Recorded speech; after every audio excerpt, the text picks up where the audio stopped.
जानवी कपूर की देवरा रिलीज हो गई है और इसे देखने के बाद आप बहुत डिसअपॉइंट होंगे। जानवी कपूर की फिल्म मैं इसलिए कह रहा हूं क्योंकि हिंदी में इस बात को खूब प्रचारित किया गया कि जूनियर एनटीआर के अपोजिट जो है वो देवरा में नजर आएंगी। साउथ में डेब्यू कर रही हैं। श्रीदेवी ने साउथ की तमाम भाषाओं में काम किया है। उनकी बेटी जो है उनके नक्शे कदम पर चल रही है। लेकिन आखिर कैसा रोल है ये ऐसा रोल है कि जिसमें जो है आपने अपनी भद्द पिटवा ली है, जिसे आप शुद्ध हिंदी में कहते हैं। आपने अपना ही अपमान करा लिया, आपको नीचा देखना पड़ेगा, इस तरह का रोल आपने किया है। लेकिन बात यह कि क्या आप स्वीकार करेंगे? इस वीडियो में हम यही बात करेंगे कि जानवी कपूर जो है उन्होंने किस तरह का रोल जो है वो देवरा में किया है, कैसे रोल वो हिंदी में करती रही हैं। ये अलग बात है कि उनकी फिल्म चली या नहीं चली, उसकी वजह जानवी कपूर नहीं थी, उसकी वजह जो थी वो कंटेंट था। एक और वजह है नेपो किड वाली, उस पर भी हम आएंगे। हिंदी का दर्शक जो है नेपो किड्स को आसानी से एक्सेप्ट करने के लिए अब तैयार नहीं है, इस बात पे भी हम यहाँ पर बात करेंगे। लेकिन सबसे पहले जो है बात हम देवरा की करते हैं। इस फिल्म की रिलीज से पहले 2 ट्रेलर रिलीज हुए थे।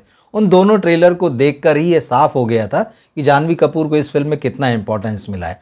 पहला ट्रेलर जब रिलीज हुआ तो उसमें वो बमुश्किल जो है वो 2.5-3 सेकंड के लिए, 4 सेकंड के लिए नजर आती हैं। 1.5-2 सीन उसमें वो दिखाई देती हैं और उसके बाद वो गायब हो जाती हैं। पूरा ट्रेलर जो है वो जूनियर एनटीआर के आसपास था।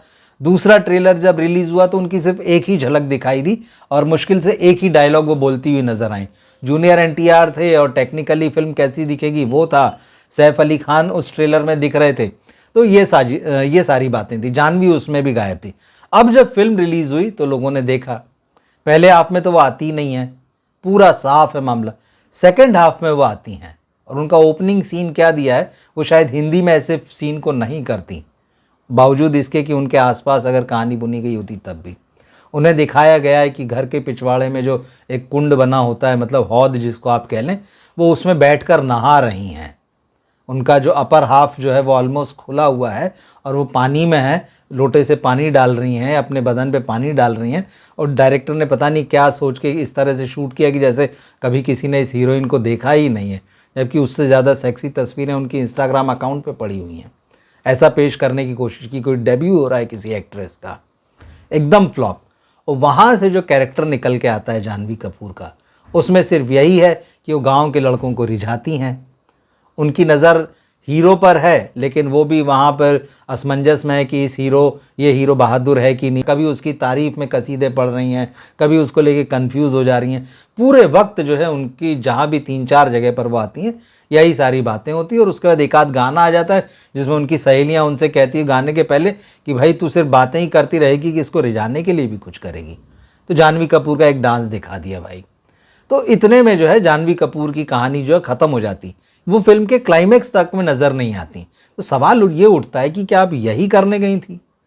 क्या आपके पिताजी ने यही करने भेजा था? वो बहुत बड़े प्रोड्यूसर हैं, जो आपके गॉडफादर हैं करण जौहर, क्या उन्होंने यही स्क्रिप्ट आपके लिए चुनी? सच्चाई तो यह है कि इस फिल्म में जानवी को नहीं लिया जा रहा था। जूनियर एनटीआर ने फिल्म से पहले जो है इंटरव्यू दिया और उसमें इस बात को बिल्कुल उन्होंने साफ किया कि जब ये फिल्म जो है देवरा जो है राइटिंग स्टेज में थी, तभी से करण जौहर के फ़ोन उनके पास जाने लगे थे और वो लगातार कह रहे थे कि बहुत ब्राइट एक्ट्रेस है। उन्होंने बताया कि करण जौहर बार बार पैरवी कर रहे थे जानवी की कि बहुत ब्राइट एक्ट्रेस है, इनको आप लीजिए। और जानवी कपूर भी जो है उन्होंने अपना बड़ा पैशन दिखाया इस रोल के लिए। वो बहुत डेस्परेट हो गई कि नहीं, मुझे तो ये फिल्म करनी ही है। तो जूनियर एनटीआर ने कहा कि ये जो पूरा चीज़ें जो करण जौहर के फ़ोन आ रहे थे, जिस तरह से डेस्परेट थी जानवी इस फिल्म को करने के लिए, तो इसीलिए हमने लिया। मतलब टैलेंट उनमें देखा गया, इसलिए उन्हें लिया। सीधा सा मामला है, करण जौहर फ़ोन कर रहे थे और करण जौहर ने इस फिल्म को हिंदी में जो प्रेजेंट किया है। आप सब जानते हैं साउथ की तमाम बड़ी फिल्मों को पिछले कुछ सालों में वो यहाँ पर बॉलीवुड में हिंदी ऑडियंस के बीच डब वर्जन प्रेजेंट करते रहें। तो सिंपल बात होती है, शर्त होती है, आप मेरी मान लो, मैं आपकी मान लेता हूँ। तो इस तरह से करण जौहर जो नेपो किड्स को प्रमोट करते हैं, ये कोई नई बात नहीं और छुपी हुई बात नहीं। तो इस वाली फिल्म में भी यही मामला निकल कर आया कि करण जौहर प्रमोट करते रहे, इसीलिए जानवी को लिया गया। लेकिन ये बहुत ही ख़राब डेब्यू है, अगर आप इसको डेब्यू कहते हैं। जानवी कैसी एक्ट्रेस है वो मामला तो अलग है, लेकिन उनके पापा की वजह से, उन बोनी कपूर साहब की वजह से, या फिर करण जौहर जो उनके गॉडफादर हैं, उनकी वजह से तो हिंदी में उनको विमेन सेंट्रिक फिल्में मिल रही थी। वह यहाँ ऐसी फिल्में कर रही थी जिसमें कहानी उनके इर्द गिर्द घूमती है, जिसमें तो एकदम ऐसे हीरोज़ को लिया गया मैक्सिमम फिल्मों में जिसमें जिनको कि लोग पहचानते ही नहीं है, तो जिससे कि सारा फोकस ही जाह्नवी पर रहे, इस तरह से प्लान किया गया उनके कैरियर को। ये अलग बात है कि कैरियर अभी तक नहीं बन सका है, 2018 में डेब्यू किया था। और खैर अभी हम देवरा की बात करते हैं, तो देवरा में इस फ्लॉप डेब्यू के बाद में, इसको फ्लॉप डेब्यू कहा जाएगा, इस फ्लॉप डेब्यू के बाद में जिसमें आपने बेइज्जती करा ली ये कहेंगे, अब खबर यह है कि उन्होंने 3 फिल्में और साइन कर रखी हैं। 2 तेलुगु फिल्में हैं, 1 तमिल फिल्म है। जाह्नवी के पिताजी बोनी कपूर ने ही पिछले दिनों इस बात को कंफर्म किया था कि हाँ, जाह्नवी ने जो है देवरा के बाद भी जो है फिल्म साइन की है। एक फिल्म जो है रामचरण के अपोजिट है और दूसरी फिल्म नानी के अपोजिट है। ये दोनों तेलुगु फिल्म है। और एक तमिल फिल्म जो है वो सूर्या के अपोजिट साइन की। तो ये खबरें हैं।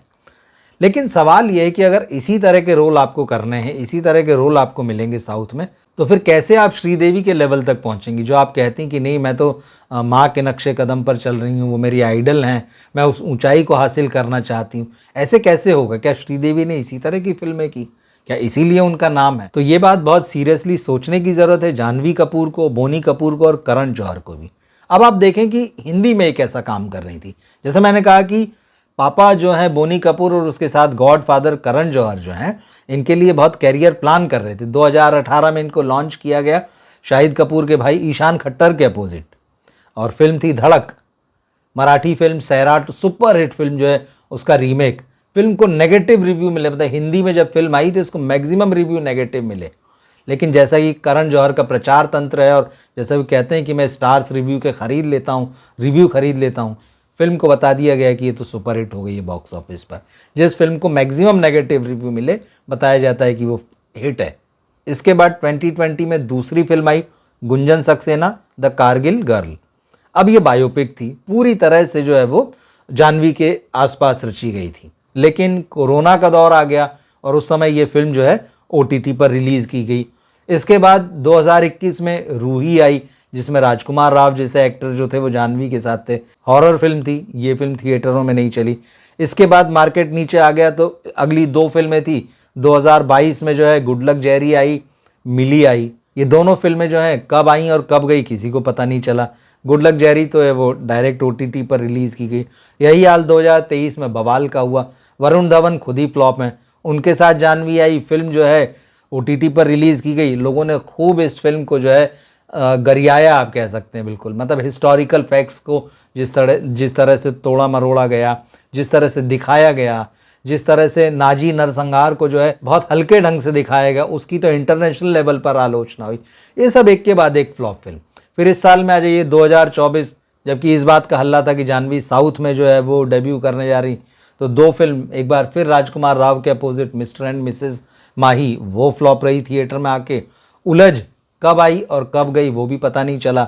ये सब जाह्नवी के आसपास जो है पूरा मामला रचा जा रहा था। एक तरफ तो वो ऐसी फिल्में कर रही हैं जिसमें कि सिर्फ वही सेंटर में हो और बाकी जो है कैरेक्टर आर्टिस्ट जैसे लोग ले लिए जाएं और फिल्म जो है पूरी तरह से जाह्नवी की ओर करे जाए। तो एक तरफ आप ऐसे रोल करते हैं हिंदी में, लेकिन आपका कैरियर नहीं बढ़ता। तो यहाँ अपनी गलतियाँ सुधारने के बजाय आप कहते हैं कि हम साउथ में जाएंगे, लेकिन साउथ में जाके आप क्या करते हैं? देवरा जैसी फिल्म पहले हाफ में आपको जगह ही नहीं मिलती है, और सेकंड हाफ में जब आप आती हैं तो वो ऐसा रोल है कि मतलब जिसको यहाँ बॉलीवुड में जो है B और C ग्रेड की हीरोइन करने में भी हिचकिचाएगी। अगर बॉलीवुड में ही उसको किसी B-C ग्रेड की एक्ट्रेस को ऐसा रोल बड़े हीरो के साथ दिया जाएगा, तब भी वो 2 बार सोचेगी कि मुझे ये रोल करना है कि नहीं करना है। तो ये किस तरह की प्लानिंग है, इस पर सोचे जाने की ज़रूरत है।